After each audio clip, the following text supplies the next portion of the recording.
صلي وسلم وترحم على هذا النبي الكريم بعث الله رحمة للعالمين.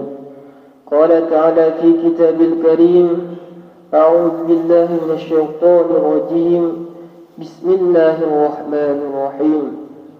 وما أصابكم من مصيبة فبما كسبت أيديكم ويعفو عن كثير وما أنتم بمعجزين في الأرض وما لكم من دون الله من ولي ولا نصير. Al-ayat Sadaqallahul Azim. Bersyukur kepada Allah Subhanahu wa taala. Allah Subhanahu wa taala masih memberikan kita nikmat sehat dan nikmat sempat.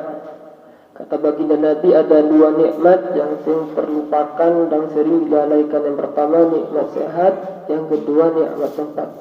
Sehingga dengan nikmat tersebut kita masih bisa melaksanakan ibadah salat subuh. Semoga ibadah salat subuh dan ibadah-ibadah yang lainnya senantiasa diterima oleh Allah Subhanahu wa taala. Selawat dan iring salam semoga tetap tercurah limpahkan kepada Nabi besar kita, Nabi agung, Nabi mulia, Nabi Muhammad sallallahu alaihi wasallam. Nabi panutan kita, Nabi tauladan kita, Nabi yang senantiasa kita dambakan syafaatnya kelak di hari kiamat. Semoga kita mendapatkan syafaatnya beliau. Amin amin ya rabbal alamin. Jemaah salat subuh yang dimuliakan oleh Allah Subhanahu wa taala. Rasulullah sallallahu alaihi wasallam berpesan dengan pesan yang sangat penting agar kita hidup di dunia ini memegang 3 pondasi, kata beliau. Manusia tidak luput daripada salah, manusia tidak luput daripada dosa, manusia tidak luput daripada mengerjakan kejelekan-kejelekan kepada Allah Subhanahu wa taala.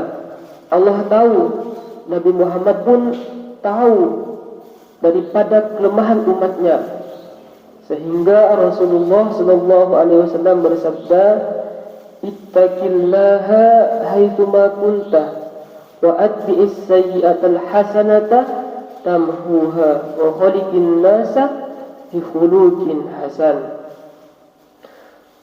Rasulullah memberikan 3 resep kepada kita agar kita beruntung, agar kita bahagia hidup di dunia ini.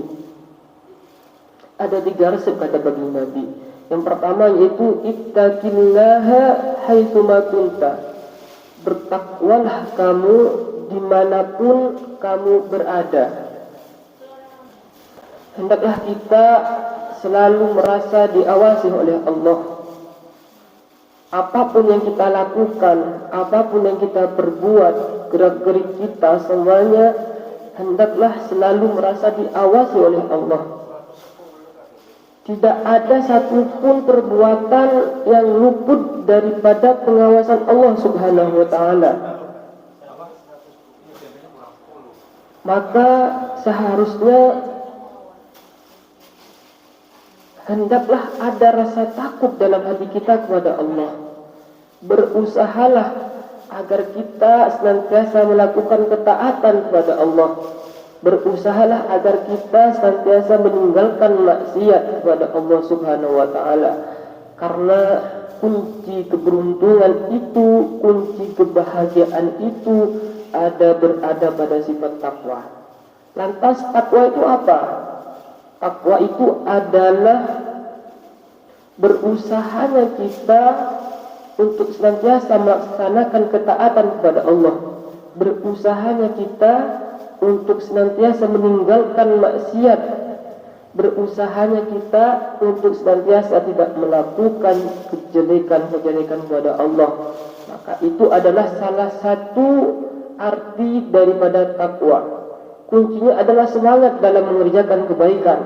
Kuncinya adalah semangat dalam meninggalkan kemaksiatan kepada Allah.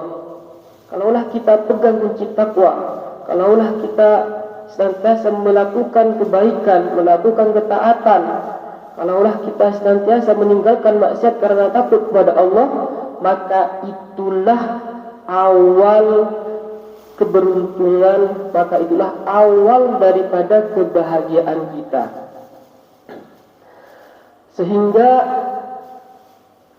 Sehingga dikatakan bahwa orang yang hatinya jauh daripada Allah Subhanahu wa taala, maka Allah akan buat kehidupannya sempit, maka Allah akan buat kehidupannya susah. Allah Subhanahu wa taala berfirman dalam Al-Qur'an, "Wa man a'radu 'an dzikri fa inna lahu ma'isyatan dhanka wa nahsyuruhu yaumal qiyamati a'ma." Barang siapa yang berpaling daripada mengingat Allah, berpaling daripada Allah, maka Allah akan memberikan kehidupannya susah, memberikan kehidupannya sempit, kata Allah Subhanahu wa taala. Maka dari itu, janganlah kita jauh daripada Allah, janganlah jauh kita daripada beribadah kepada Allah, mengerjakan kepada Allah. Kalaulah kita tidak ingin hidup kita susah, kalaulah kita tidak ingin hidup kita gelisah ataupun sebagainya, maka janganlah jauh daripada Allah Subhanahu wa taala. Karena itu kata Allah, kunci keberuntungan, kunci kebahagiaan kita hidup dunia. Ini yang pertama. Kalaulah kita ingin beruntung, kalaulah kita ingin bahagia, tetapi terkadang kita terjerumus dalam kemaksiatan, terjerumus dalam dosa, mengerjakan dosa, maka apa kata Rasulullah? Resep yang kedua adalah wa atbi'is sayyi'atal hasanata tamhuha. Maka iringilah setiap amal kejelekan kita, perbuatan jelek kita, perbuatan dosa kita dengan kebaikan. Dengan kebaikan. Sejatinya manusia itu tidak pernah lepas daripada salah. Manusia itu tidak pernah lepas daripada mengerjakan dosa. Karena manusia itu tempatnya salah dan dosa. Al-insanu mahallul khata'i wal nisyan. Manusia adalah tempat salah dan dosa. Dan sebaik-baik orang yang mengerjakan dosa ataupun kesalahan adalah orang yang senantiasa bertaubat kepada Allah. Disebutkan dalam hadis Nabi yang diriwayatkan oleh Imam At-Tirmizi, kullu bani Adam khata'un wa khairu khata'in at-tawwabun. Setiap manusia pasti pernah melakukan salah, pasti pernah melakukan dosa, dan sebaik-baik orang yang melakukan dosa adalah orang yang senantiasa bertaubat kepada Allah. Bertaubat kepada Allah dengan cara apa? Dengan cara beristighfar, dengan cara ibadah, dengan cara sedekah, dengan cara berbuat baik, dengan cara berbakti kepada kedua orang tua. Karena itu semua bisa menghapus kejelekan atau kesalahan atau dosa yang kita lakukan. Manfaatnya itu, manfaat daripada melakukan semua itu adalah kejelekan atau kesalahan yang kita lakukan Allah akan hapuskan. Itu yang kedua. Kemudian yang terakhir, yang ketiga, agar kita hidup bahagia, agar kita hidup beruntung, kata baginda Nabi, wa khaliqin nasa bihulukin hasanin. Hendaklah kita bergaul dengan sesama manusia dan berinteraksi sesama manusia itu dengan akhlak yang baik, dengan budi pekerti yang baik.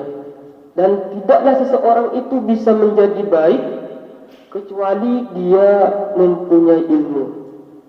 Maka dari itu janganlah kita jauh-jauh daripada orang yang mempunyai ilmu, daripada para ulama, daripada para guru, daripada orang-orang soleh, karena beliau-beliau lah yang dapat memancarkan ilmu kepada kita agar kita bisa selamat dunia sampai akhirat. Mungkin cuma ini yang dapat saya sampaikan. Kurang lebihnya saya mohon maaf. Semoga Allah Subhanahu wa Ta'ala dapat memberikan, menambahkan keimanan dan ketakwaan kepada kita, sehingga kita semakin hari semakin bisa menjadi lebih baik daripada hari sebelumnya. Mungkin cuma ini yang dapat saya sampaikan. Kurang lebihnya saya mohon maaf. Assalamualaikum warahmatullahi wabarakatuh.